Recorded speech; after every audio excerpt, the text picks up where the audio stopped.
I want to welcome you here and thank you for coming today, and welcome to Mid-Michigan College. We are so glad that we can have you here with us.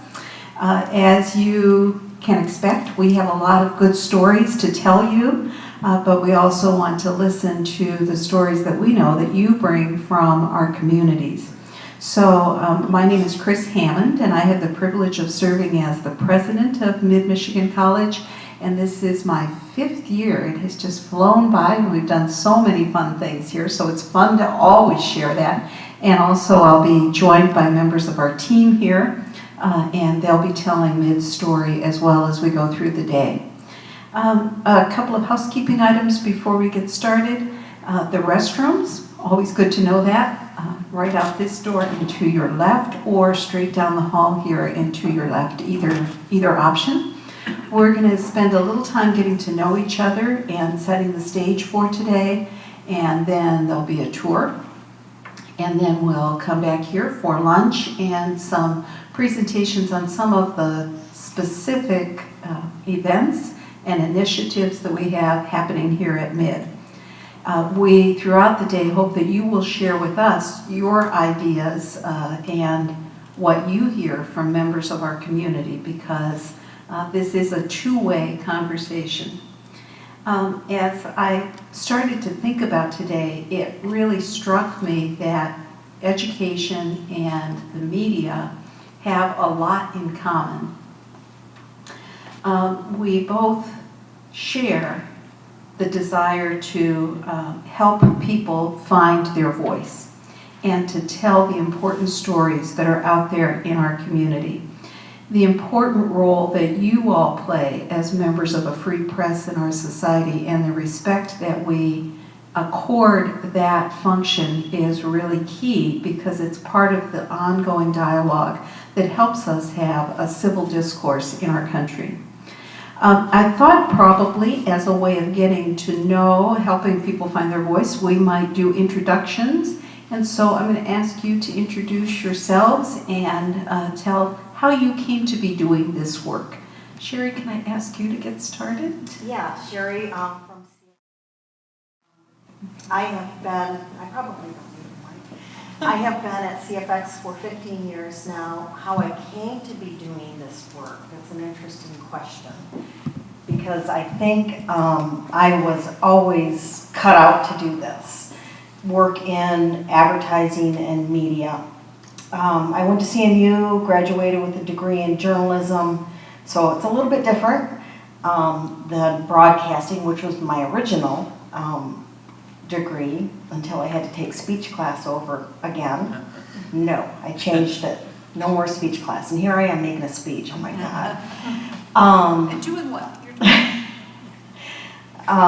Mid-Michigan College is a client of CFX's and has been for many years, and we're very happy to promote the college and drive students here. Personally, I'm trying to drive my 17-year-old niece here. She started her senior year yesterday. Oh, that's great. And she's got a free place to stay. I'm 2 miles down the road. There you go. So I'm happy to be here and represent CFX. Thanks. Hello. That's loud. I'm Caitlin Thorne. I'm the editor at the Glavin County Record and Beaverton Clarion. I've been at the Record since last December, where I started as a reporter, and I took over as the editor at the beginning of August. I studied photojournalism at CMU. I'm actually still finishing up my degree, and I did my first year of college at Mid at the Harrison campus. So I'm really excited to be here and see. I haven't been in the new facility, actually. Went to the old facility years back, but so I'm excited to see everything and learn more about what you guys have to offer, and especially with Harrison being so close to Gladwin, and a lot of our readership is involved with Harrison and involved at Mid. We have a lot of students in our community that come down here for school, so really like to cover you guys. So thank you for having me. Great. Thank you, Caitlin. Jesse, do we have one other?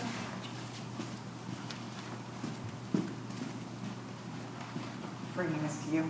You ready? I'm ready.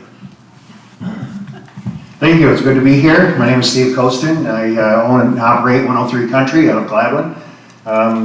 Yes, I went to CMU and Regent University for a master's program and have served the community for 30 years there. And it's great to have Mid-Michigan Community College as one of our customers for the last probably 15 years. And by the way, you guys probably didn't know this. Scott Gilbertson, where did you get your start in working? At your radio station. Thank you. All right. That's great. Jesse, while you have the mic, why don't we do introductions of our team right now so that you can get to know all of us, at least briefly, before we do the tour. Sure. Okay? And we've got Amy back there too. Oh, man, I'm getting, this is more than I normally walk. Hi, I'm Amy Fisher. I'm the new Dean of Business and Professional Studies here at the college. This is day 2 for me. Prior to that, I worked for the Small Business Development Center here on campus. I'm Jessie Gordon. I'm Associate VP of Strategic Communications. I am Sarah Kohler. I am the student rep for today. Sorry. Good morning. I'm Tom Olver, Associate Vice President of the MID Foundation. And I'm Scott Mertz, Vice President, wow, for Community Outreach and Advancement. Good morning, I'm Scott Govitz. I'm the Associate Vice President for Workforce and Economic Development. How about some of that radio voice though, please? Yeah. You ready? You ready for this? I'm ready. Let's go back to Steve Costa. I'm Steve Amadon. I'm the Assistant Vice President for Academic Affairs and Dean of Liberal Arts and Sciences. Thanks, and as I said before, I'm Chris Hammond. I've had the good fortune before I came to MID to have many other really interesting professional roles and to kind of put those all together. I've worked for small private colleges, church-related, not church-related. I've worked for medium public institutions, large public institutions, many years at Michigan State. Go Green. Go Green? Anybody? Okay. And 2 law schools in that mix, and a stint for Michigan State in Dubai, where they have a very nice newspaper, and it is filled with good news because they cut the bad news out before you get it. So, you know, really the value of a free press that can give 2 sides of the story, or multiple sides of any story, is really valuable in our country and in our state and in our local communities, because not everybody in the world enjoys that.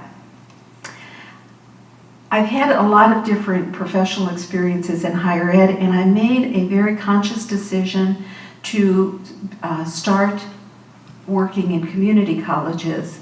I was the Chief Academic Officer for North Central Michigan College in Petoskey before I took this role, because I really believe that that's where the interesting and really compelling questions in higher education live, is in community colleges.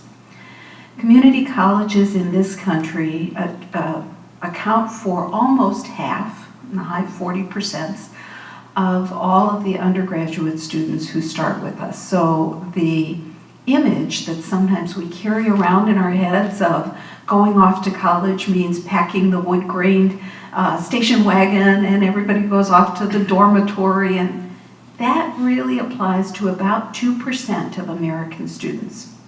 Most students are juggling family and jobs and opportunities and education all at the same time.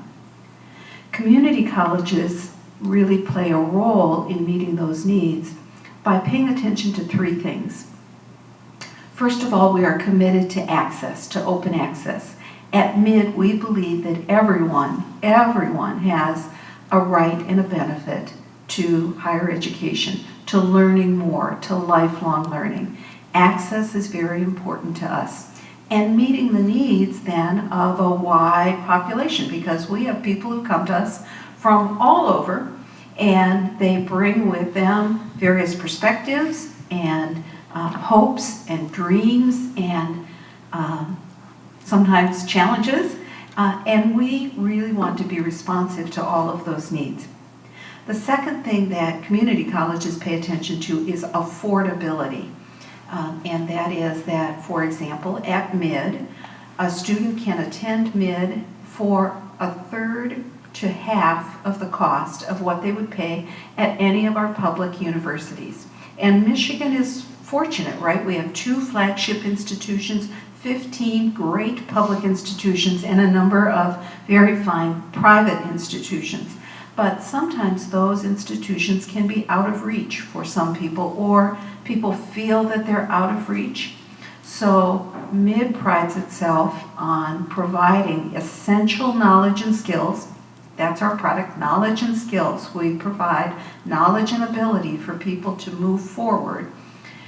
So we do that in a way that is economical for people and can serve as that foundation for when they go on for further study, or they go on to launch their careers, as many of our health professional students do, or our students in the career degree programs. And the third element of what we do in community colleges centers around accountability. That is, we are very transparent. If you look at Mid's website, you'll see all of the information about our degrees and what you can do here in our student organizations and our Laker athletic teams and the people that you'll meet here and the Phi Theta Kappa. Sarah was a member of Phi Theta Kappa. All the various things that you can do here at Mid. We have a terrific website. But you will also see all of the reports, all of the transparency information about what kind of community we have created here for students. You can see everything from our financials, to our graduation rates, to our retention rates, to our student satisfaction, our employee satisfaction. We make all of that very transparent. We are preparing right now a report that we provide to the state every year on local strategic value, and LSV, it's the Lsb Report, and we give it to the state every year. It is a requirement for funding. Doesn't account for a lot of our funding, a little less than 15% right now of our state appropriations, but that report really details all of the affiliation agreements that we have with area hospitals and healthcare providers and K-12 districts and the many places where we're offering dual enrollment, and probably the more than 600 or 700 people we provide customized training and workforce development for. So we are very proud of that report, and you can find that on our website as well. Our mission is to empower learners and transform our communities, and one of the things that all of the research shows, no matter what study you read on economic development, is that educational attainment, higher education, educational attainment and economic development go hand in hand. So we really know that when we are working in our communities to provide workforce development or associate degree programs or certificate programs to enhance people's skills, we know that that's lifting the economic development of all of our various communities that we serve. You might be surprised to know, we think about Mid-Michigan. Our home is in Clare County, and we've long been a part of Clare and Gladwin counties. That's our technical service district, and those are the folks who pay property tax revenues that support the college. About 9% of our revenues come from those property tax assessments. But Mid has been in Isabella County for almost all of its 50 years. We're 53 years old. This is our 50th anniversary of being on the Harrison campus where Caitlin studied. But really for about 48 or 49 of those years, we've had a presence here in Mount Pleasant offering classes as well. And so we think about being here in Mid-Michigan, but Jesse, who is really good at all things data related, tells me that when we think about our online classes, our workforce development programs, our dual enrollment programs, our community service programs. MID is in 72 counties in Michigan. So we are serving people not only in our local areas, but also in our state, and we're very proud of the ability to do that. One of the things that we talk about here at MID, we have a shared governance system, and as we work through our committees and our departments, we talk about the fact that the other thing that research shows us is that we are smarter collectively than we are individually. Anybody ever hear me say that once or twice or 100 times? Because it is true. We are smarter collectively than we are individually. That's why people come together in learning communities.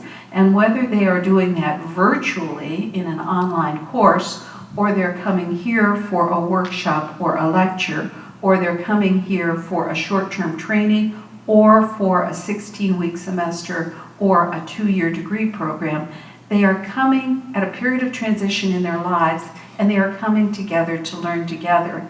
We are smarter collectively as a community too. So this is our first media day, and I'd like to give a shout out to the marketing team, some of whom are still out in the hall, for pulling this together, and we hope that we'll be joined by others as the day goes along. It is also a chance for us to learn from you. You tell the stories of our community, right? You're out there every day listening to our communities. So we are smarter when we listen to you. We're going to tell you some things about MID, and we're glad to do that today. But I hope you will tell us the stories that you hear about what our communities need, because that's how we will know how to get better and better as the years go on. So I'm going to look to Jessie to see if there is anything else that we need to cover before we break for the tour. I don't think there's anything. Do any of you have anything you'd like to add prior to the tour? You will hear from them and the panel after lunch, right? Yep, and I think in the meantime, please, develop questions, consider what you're seeing and what you're hearing, and certainly ask the people who you're touring with, but we've tried to bring together people who can provide some global responses and have those big pictures at the strategic and planning level to provide more context, not just about today, but about the future of MID and where it's going, and also be those willing listeners to hear from you about some of the direction that we might be thinking about going, or some of the needs that you see in your local areas. So I think that could be a really great resource as you walk around, as you tour. And thank you for being here. Thank you all for being with us. We really appreciate it.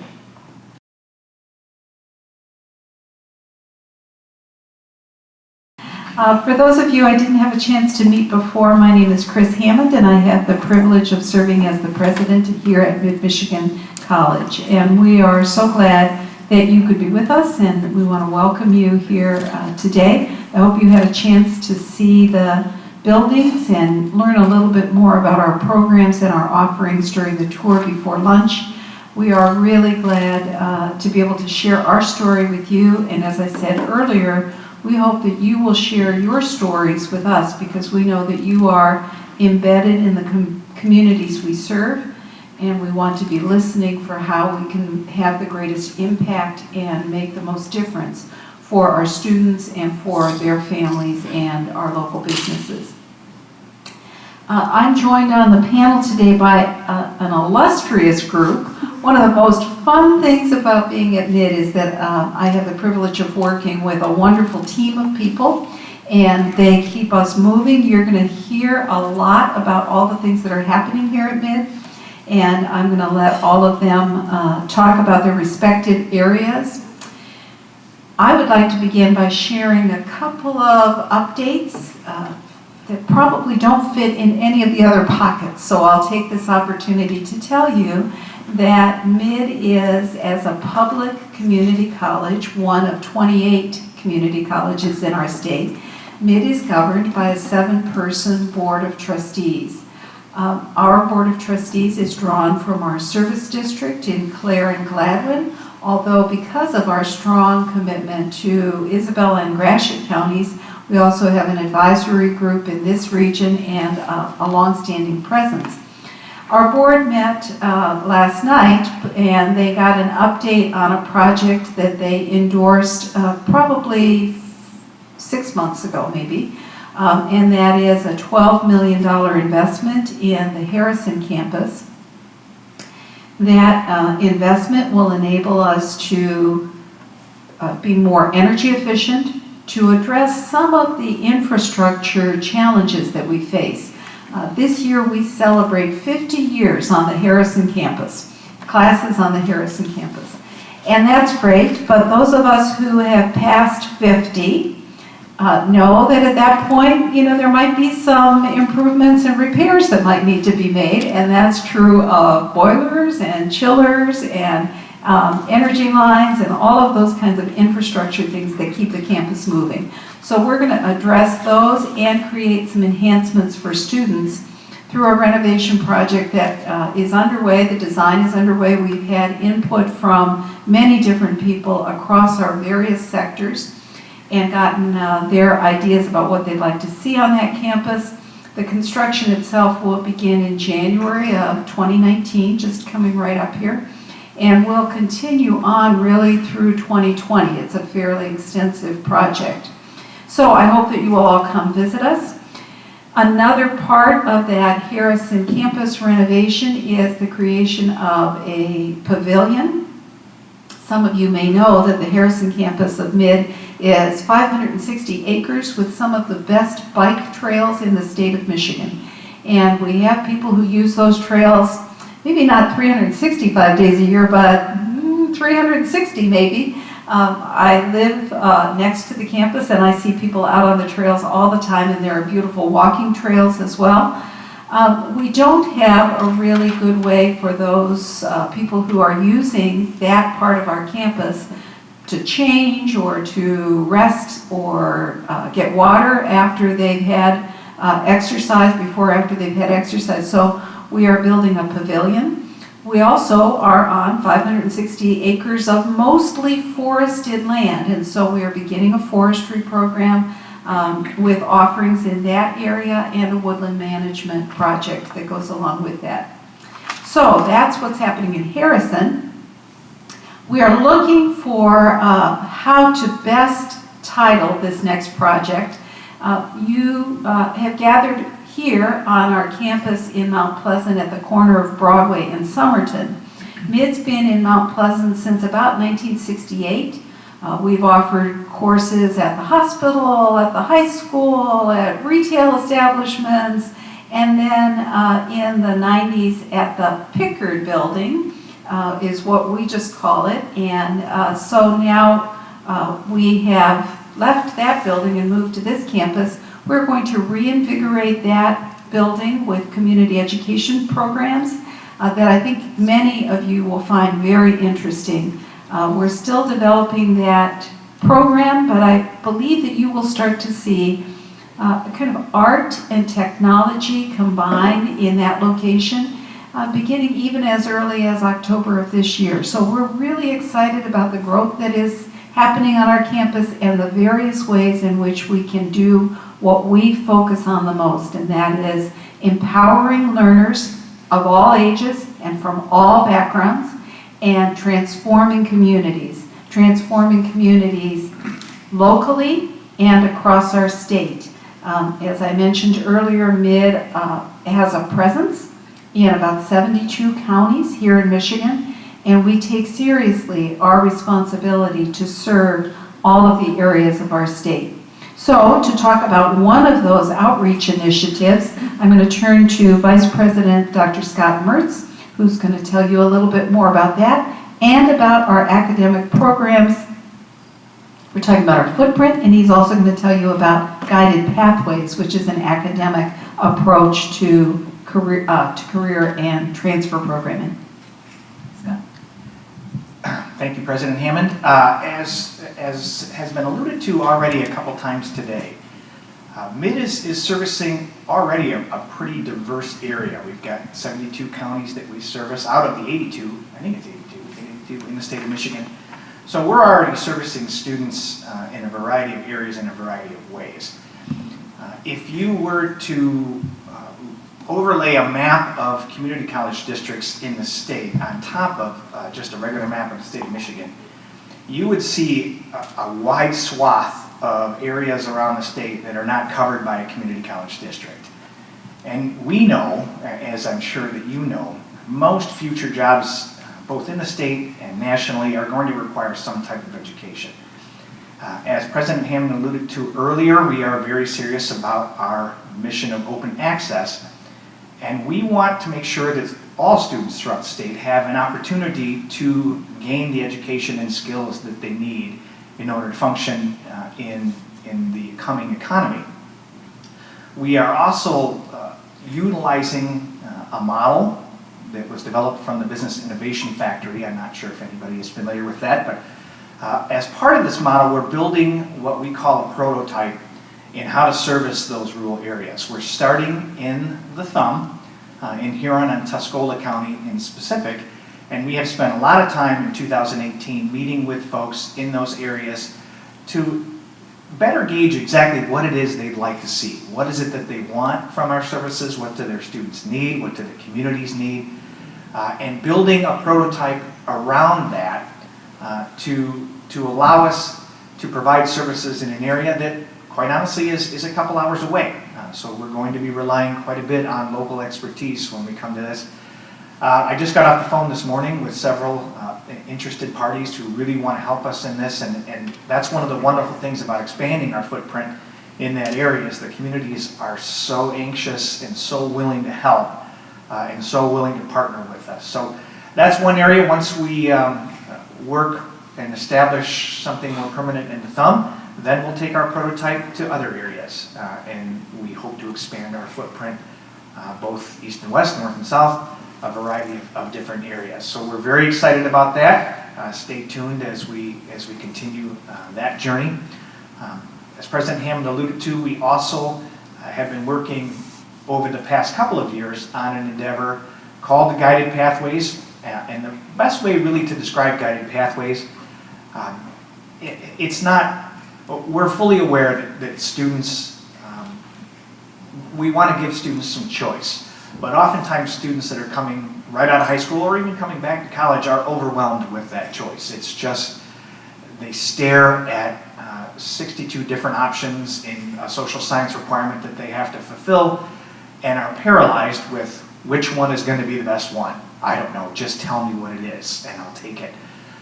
So our faculty have worked very hard to establish much more directed pathways, not necessarily to reduce a student's option, but to guide them in areas that makes the most sense for those pathways, whether they want to transfer on or whether they want to graduate and get a job in an occupational field, to help make the acquisition of credit more efficient for students so they're not taking classes that they don't necessarily need, and to make something more user-friendly for them so they have a better understanding of the path that they're moving down and how that connects to future paths that they may move down. We are all familiar with the fact that education is oftentimes not linear. It is, I needed to take a semester off, I needed to take a year off, sometimes multiple years. So in addition to the pathways, we're building more stackable credentials to give students some credit for work that they've already done, but also so they can stop out after a certain credential, get a job and make money and then come back and pick right back up and sort of build on that credential up until the associate's degree. So we've got several exciting things happening in that area, and we're very excited and think this is really going to work and benefit our students greatly as they move through academic degree programs.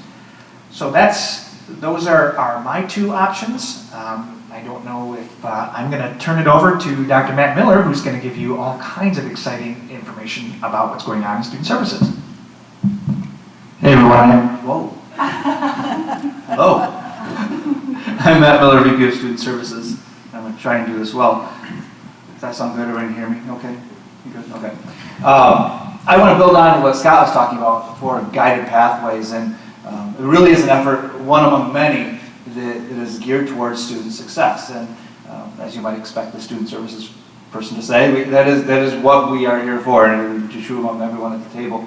And so for us, that is students completing degrees, which is why guided pathways are important. So they can then either transfer to a university where they're going to complete a bachelor's degree after having received their associates, or going right into the workforce. And students do a lot of both at mid. But it's tricky to navigate sometimes. We understand that college isn't always super easy to understand, especially for a first-time student coming to college.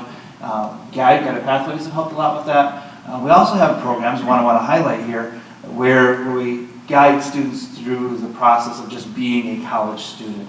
And we do that through a program we call Mid Mentors. And so Mid Mentors are individuals, 5 of them here at the institution, that help students through the process of college. So as soon as they apply, as soon as they become a student here at Mid, they're assigned a mentor based on a cohort that they fall into, whether they're a non-traditional student or they're coming right out of high school, or any number of different reasons, different cohorts. They're assigned a mentor that then will help them from the point of application all the way through graduation. And that mentor stays with them and helps connect them to, I have a really tricky financial aid question, where do I go? The mentor can help them connect with financial aid seamlessly as opposed to just wandering around confused looking for the right person to talk to. So those individuals are in their now second year of really working with students intensely, and we've seen great results out of that so far, and we expect to see that over the coming years as well. It's been a program that really works and helps students move through their pathways really well. I also want to spend just a minute talking about enrollment and where we're at with that, because it's important to know how many students we're helping with the mentors and all the things we're doing here. Our enrollment for this fall stands right about 3,800 students. We're right about 3,800 students for this fall. That's going to change a little bit over the next few weeks, but that's about where we're at. Last year, we also look at the academic year.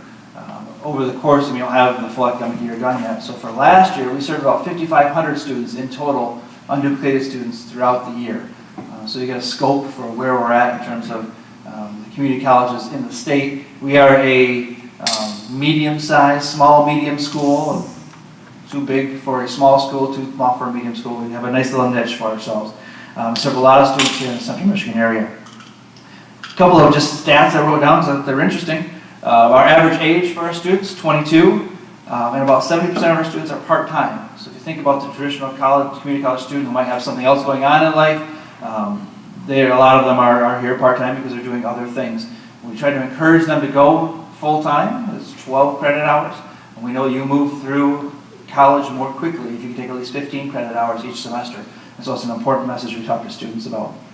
Primarily, our students are coming from the Central Michigan area, between Isabella, Clare, Gladwin, and Gratiot counties, those 4 counties. We have a little over almost 70% of our students, 65 to 70% of our students coming from that Central Michigan area. Although, as Scott mentioned, we serve anywhere between 70 and 75 counties in the state, because they're coming to us from all over the state. This Central Michigan area is one we've really focused on for our core, and now we can, as Scott said, expand that footprint to other areas. And that's a very quick picture of enrollment. What's your goal? Our goal is always to grow enrollment, which is one of the reasons we're looking at expanding our footprint. We recognize, and Chris and Scott both mentioned it, that in order to be successful in the future, students need to get a degree, and our mission then is to help as many students as we can.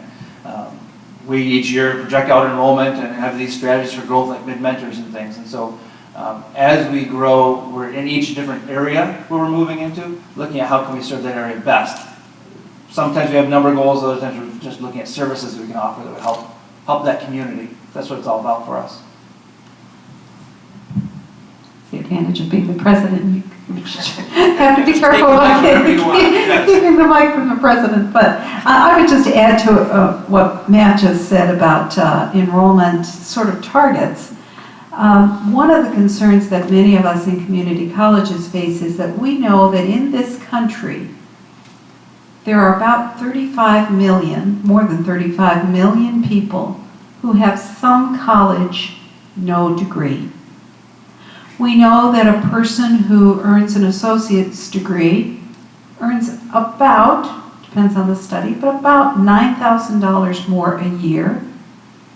That a person with a bachelor's degree can earn $1 million more over the course of a career than someone who has only graduated from high school.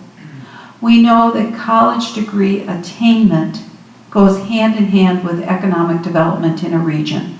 And so for us, one of the other targets that we have is to find ways to help people who started that degree and maybe weren't able to finish it to come to mid and to use mid services and support to cross that threshold into that next level.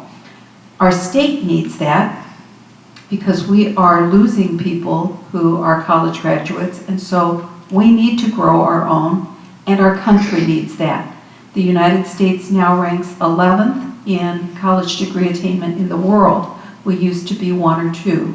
So we have an obligation to accept those challenges and move forward. And workforce development certificates are a part of that, and I hope I didn't steal any of your lines. No, thank you, President Hammond. You really didn't, but it's a great segue into talking about the beginning rung of the ladder as it pertains to education here at the college. And my name is Scott Govitz, and I'm the Associate Vice President for Workforce and Economic Development. And we do a great deal of work in that realm of creating programs that would be entry-level as well as customized training for ongoing training for an incumbent workforce out there in the region that we serve.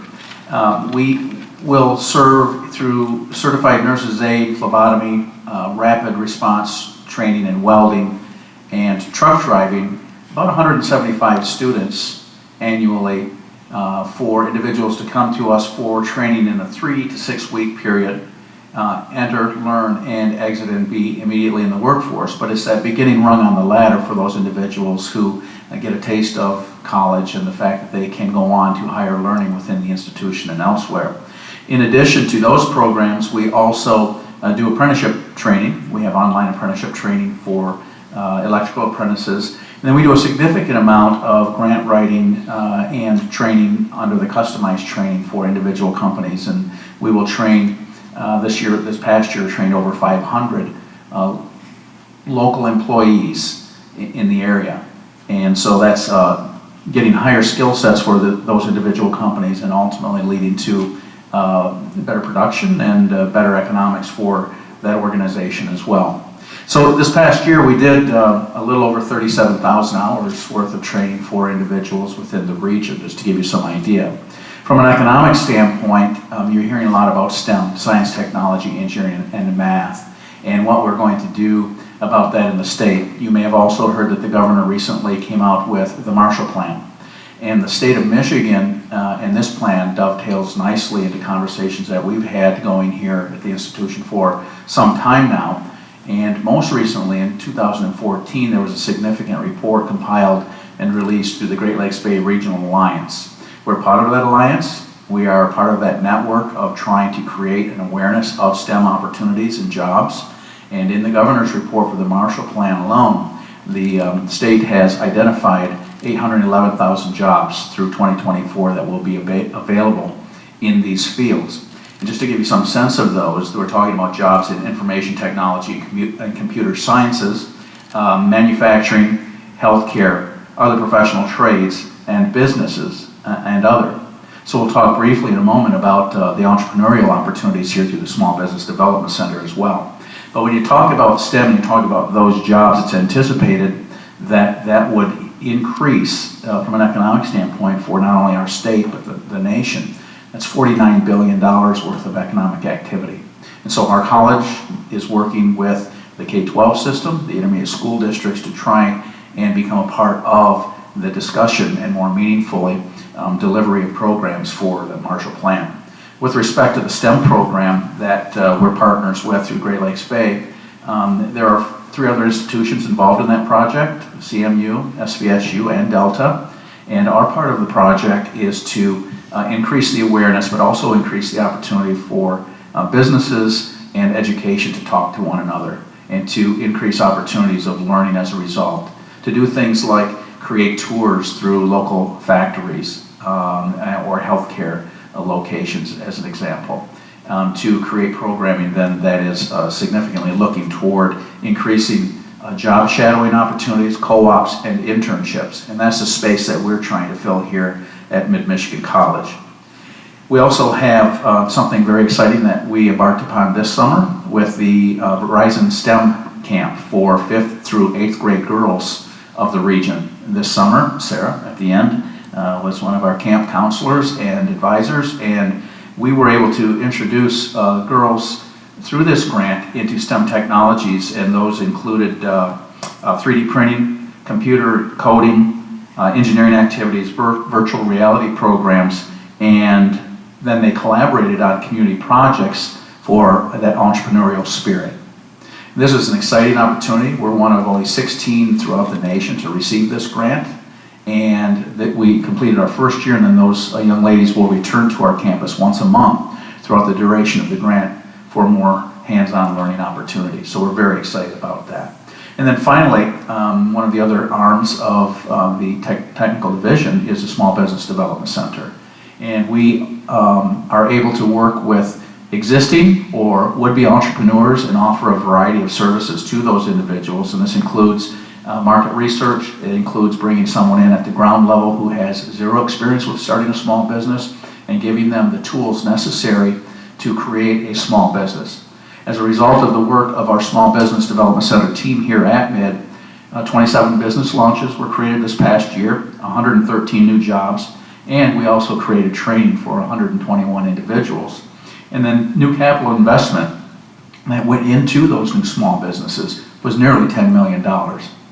So a significant infusion into the local economy as a result of that. And we work with individuals from a variety of sectors of existing, from manufacturing, food service, retail, and other services.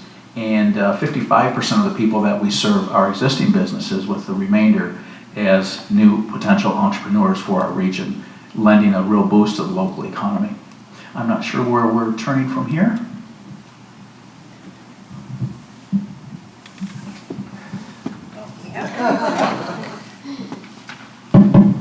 Hi. Hi. There you go. All right, good. Well, as you can see, we're in the relationship business, right? And I think my title could sort of be Chief Relationship Officer, because MID is our community's college. And we can talk a great deal about statistics, and we can talk a lot about the impact that we're having. What I try to remember each day when I come in is that this is about people. These are our students, these are our community members, and it's our job to provide an incredible experience for them, academically, but also relationally, and making sure that the college has the resources available to make a big impact on our community. We're in the community room here in Mount Pleasant.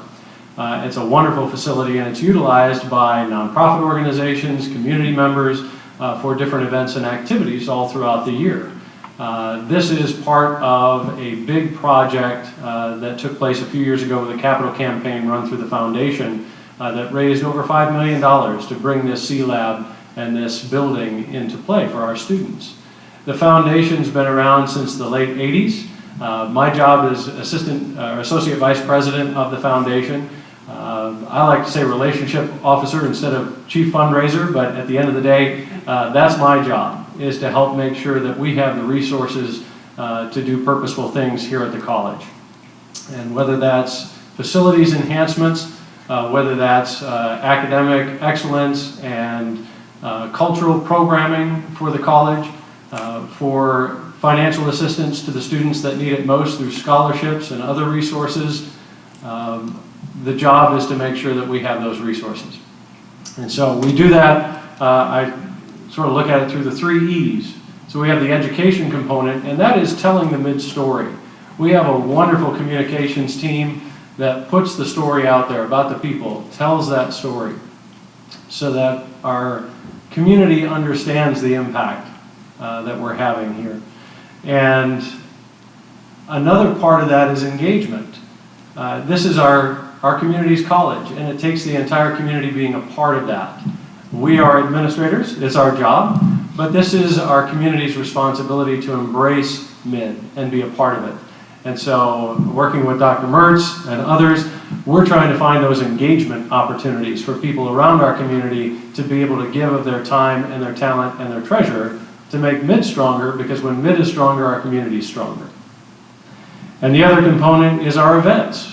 We have a lot of activities throughout the year that help tell the mid story and help engage donors, help engage volunteers. One of the exciting events we have coming up on the 16th is our Fall Festival and Barbecue. That will take place on the Harrison campus, where we convert the parking lots into a wonderful day for families, for community members to come and enjoy a nice meal, activities for kids. I've heard some things about some pumpkin chunkin'. We're going to have activities all throughout the day. There will be a wonderful car show, so you can get information on that on our website. We're grateful to our sponsors who help make that happen. And at the end of the day, the event raises about $20,000 for student scholarships and grants that we can then put back in to help our students and help our faculty achieve their objectives. And that's what it's all about at the end of the day, helping our people around our community achieve their potential. I think Dr. Hammond said it very well. Was it me next? Oh, okay. Hi everyone, my name is Sarah Kohler. I am actually an alum from Mid. I started my college education here in 2013, and it took me until 2016 to graduate because I didn't really know what I wanted to do, where I wanted to go. I got involved on campus. I was super involved in high school, so that was a super important thing to me when I got into college, was to be able to be involved. And at Mid, there are a number of clubs you can get involved with. I was in Phi Theta Kappa. I still am in Phi Theta Kappa. I was in MC Squared. I was in the cheer team for a hot second. Like, I did a lot. And Phi Theta Kappa was really what helped me find my way. I wouldn't have known what I wanted to do or what direction I wanted to go without my involvement. And I think that's really important for students to know, that you can, like, getting involved can help you shape your path. Whether you know what you want to do, whether you don't want to know what you want to do. I had a friend who was also in Phi Theta Kappa who went in dead set knowing that she was going to be one thing, and through her involvement ended up changing her path entirely. Being involved has been a great tool for me because it's kind of gotten me out of the shell that I was in when I came out of high school, and it helped me graduate with my bachelor's degree debt-free, and it helped me get a discount on my tuition for my master's degree. So it's, being involved can really change your life a lot. So that's all I have.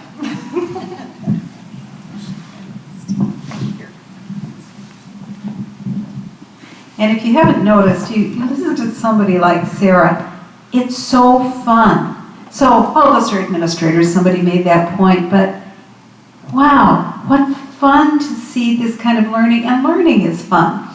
Sarah talked about Phi Theta Kappa, and we pride ourselves on affordability, but Phi Theta Kappa is the largest source of scholarships for students in the country, and it is the honor society for community college students. So outstanding students like Sarah have the opportunity to get scholarships they could never get if they hadn't taken that path through a community college. And we are so proud and pleased, and she's helped us out by leading the students in the Verizon grant this summer, which was way cool, and doing so many other things. And there's many other students just like Sarah. Well, I don't know, Sarah's kind of one of a kind, but there are many, many other students at Mid who are also doing remarkable things. I'm going to turn this over to Dean Amadon.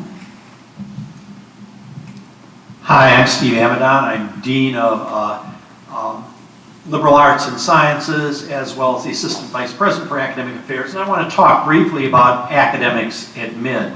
I think it's nice talking after Sarah, the idea that a student can get an education and come out of it debt-free is something that's very, very special. Mid students who transfer, those students who go on the transfer pathways, transfer to Central Michigan, transfer to Ferris, perform at the very same rate in terms of graduation as those students who pay twice the tuition and go on to Ferris. And here at Mid, our aim is to deliver a valuable education, but also an education that is both very unique and very special. And some of the special co-curricular activities that Sarah talks about, such as Phi Theta Kappa.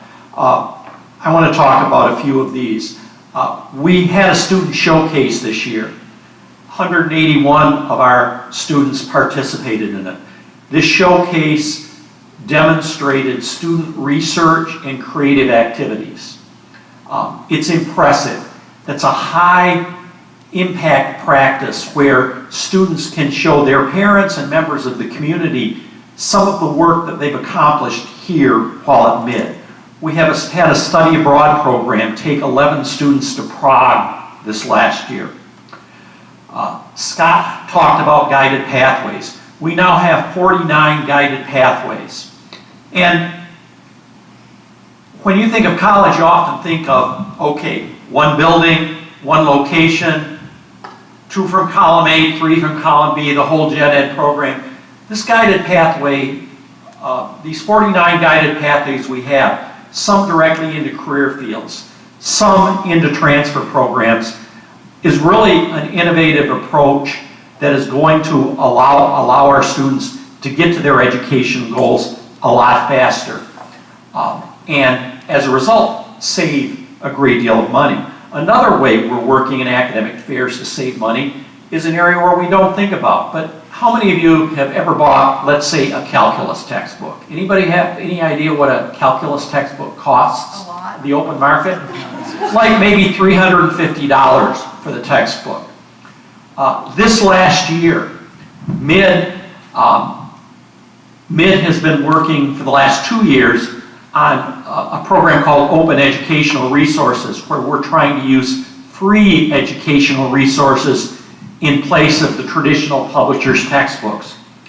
Just this semester, fall of 2018, these efforts led to our students saving $249,900 in textbook costs. So in addition to the savings our students are having in tuition, they're getting additional savings because of the work our faculty is doing in developing these open educational resources that are saving our students a great deal of money.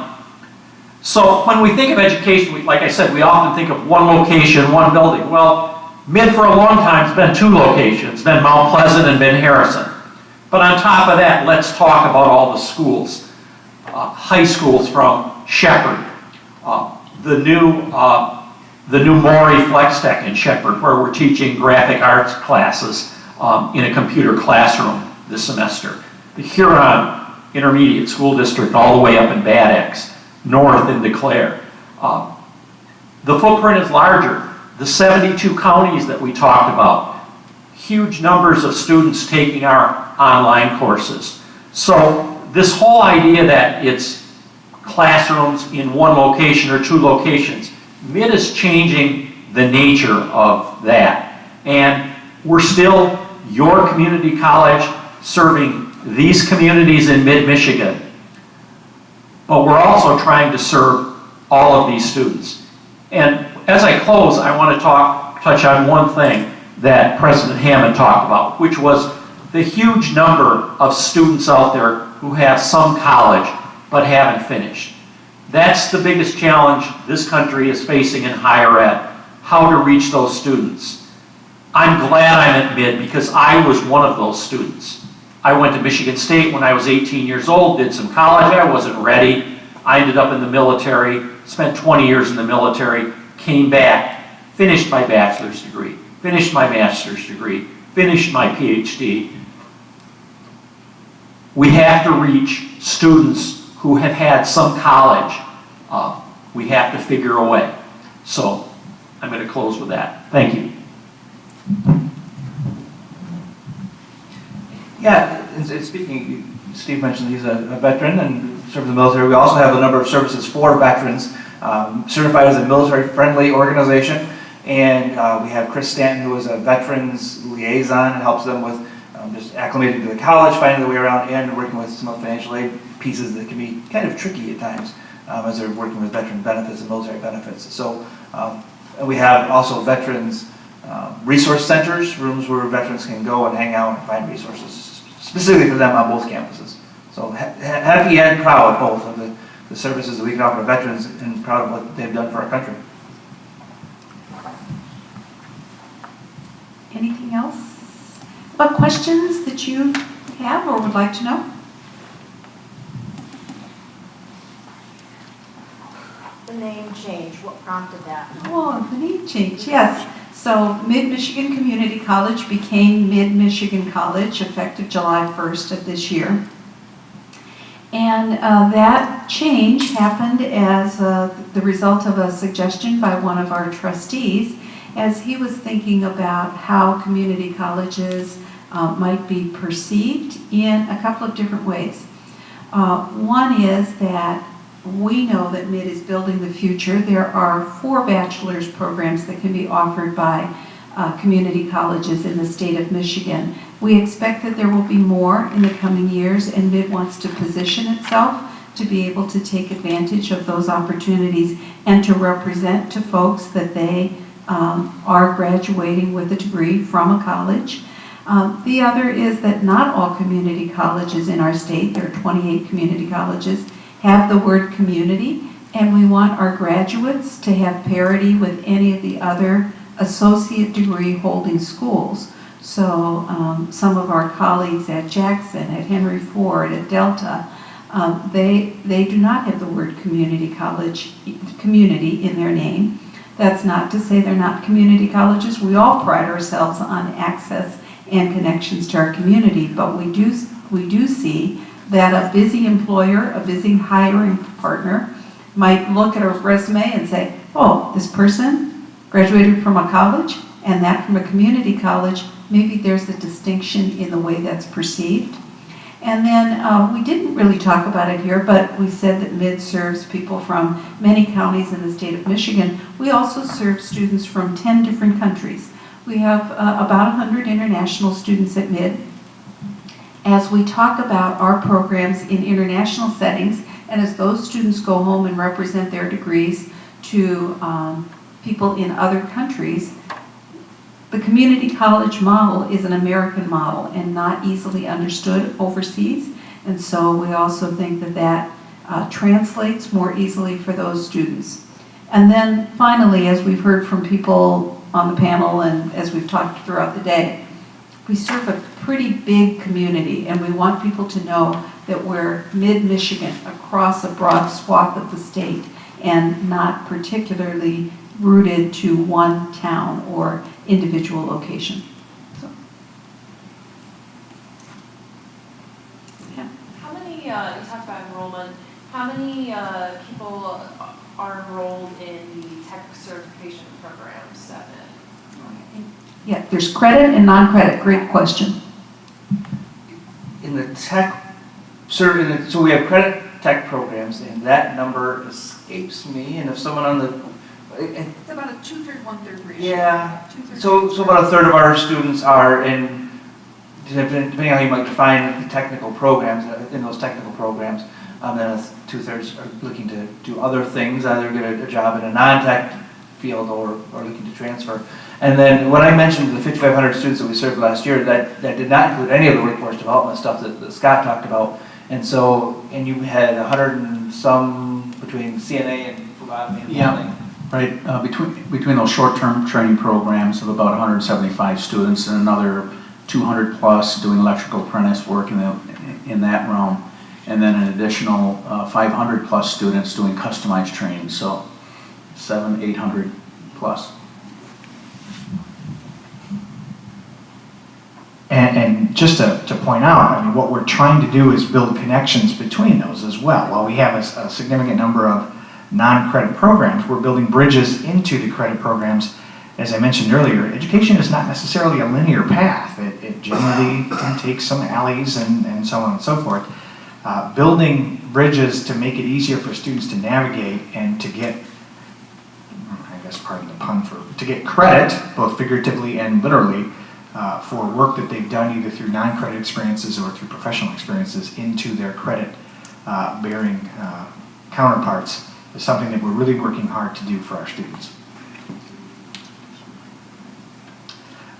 It just came to me, nobody whispered in my ear, but We do have a robust community education program as well. Education doesn't stop once you graduate college. It continues. We have a variety of courses that we're offering up on our Harrison campus, but as President Hammond had mentioned, with the Pickard building and the project that we're working on down there, we like to refer to that as community education on steroids. So we're really interested in providing continuing education opportunities for both fun and for more career-related types of things for a broad variety of students. And that does tie back to our name change. Mid-Michigan College is more representative of the very broad and diverse services that we offer. It's not just you take courses to transfer to a four-year school. Hearing from these folks on the panel, it's always fairly awe-inspiring, the broad perspective and broad diversity of services that MID actually does offer its students and its community.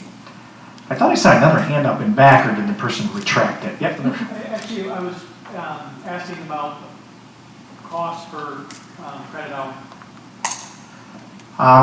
The tuition, did you just say uh-huh? Yes. 120. It's 120 for in-district students. So we have a tiered tuition. Like all community colleges in the state, has an in-district area and an out-district area. So this is a longer answer to the question you thought you were going to get, but I'm going to give it to you anyway. Students are considered in-district. They live in the community college's district when they are living in school districts, areas that pay a property tax to us. So if I live in Clare, Gladden, Beaverton, Farwell, and Harrison school districts, those residents pay a property tax to the college. And so because they're contributing to the college in that way, they have a discounted tuition rate, an in-district tuition rate that's $120 per contact hour. Students who are living outside of that area aren't paying a property tax, so their tuition rate is higher, and it's $210 per contact hour. And then we have an international, out-of-state international rate that is $386. There you go. And I just want to just say one more thing about these connections, because aren't those connections cool? So Scott's talking about community education. One of the courses that really got a lot of subscription this last year was art and welding, artistic welding. So people making those lawn ornaments that you see, that you put in, the butterfly in your garden. People really love doing that, and isn't that a neat connection? So you have people who are coming back, empty nesters like some of us, and they're learning things that put together our technical programs and our liberal arts programs, and they're meeting each other, and they're coming together for enrichment reasons. And I just think that's really neat. And someone just reminded me that I should also mention that, speaking about connections, MID has joined with the National Coalition of Certification Centers, NC3, to build corporate partnerships on our technical programs with major industry partners like Snap-on Tools, like Fanuc Robotics. And we will be offering those certificates as well as an expansion of our programs in the coming year. And we find that very exciting. Yes, I'm seeing here that enrollment is starting to go up after a slight decline over the last few years. What do you think is causing the enrollment to rise? I think, I'm not sure, I'm going to, dual enrollment, is that what you're looking at? You may be looking at. It's for FYES, so fiscal year. Fiscal year, oh, okay, sure. Oh, yeah, okay. So our overall enrollment has gone down over the last few years. And so I'm going to go a roundabout way to answer your question there, because fiscal year equated student is the number of, it's a way to compare apples to apples from community college to community college. And so it doesn't look at the number of students, but it takes the number of students, the number of credits, it does a little math, and helps us compare that. So what's happening at MID, which is really interesting, is that we've been focusing a lot on getting students to take more credits, as I mentioned earlier, because those students can complete their degree more quickly. So the number of students, like at most community colleges in the state and universities in the state, enrollment has gone down a little bit. The economy is really good, so people are getting jobs. There are fewer high school graduates. We've all read those reports. But what's happening at MID is that students are taking more credit hours than they have in the past. So our fiscal year equated student number is going up a little bit, even though our number of students has gone down a little bit. And so when we talk about targets and things, we projected, we knew that was coming, we projected so we were going to be down in enrollment like a lot of other community colleges and universities are. But on the other end, to get students to get really moving through the system and get ready to transfer, ready to get a job, it's impacted that FYES, fiscal year equated student number. Does that make sense? Yeah. It's a lot of acronyms and a lot of stuff thrown at you. So, yeah. Yeah, and I think I've mentioned before, and I'll mention it again because Chris just mentioned it again to me about our dual enrollment program. So we have about 1,000 students that we serve who are actually high school students still. It's called the dual enrollment program. Really popular around the state. We're actually one of the early pioneers of dual enrollment and did it in a really very intentional way. Really made sure that those classes were college classes that students were taking and pioneered some of the ways that instructors were being hired to make sure that they were college level instructors, even if they happen to be the high school instructors who are working in the high schools serving those students. So we're really proud of our dual enrollment program, and it's grown really well to serve about 1,000 students each year. And in fact, you're doing a really good job today. There is a national accreditation, the NACEP accreditation for community colleges, universities, whatever. In terms of dual enrollment, there's a national accrediting body. We're the only community college in the state that is accredited for dual enrollment.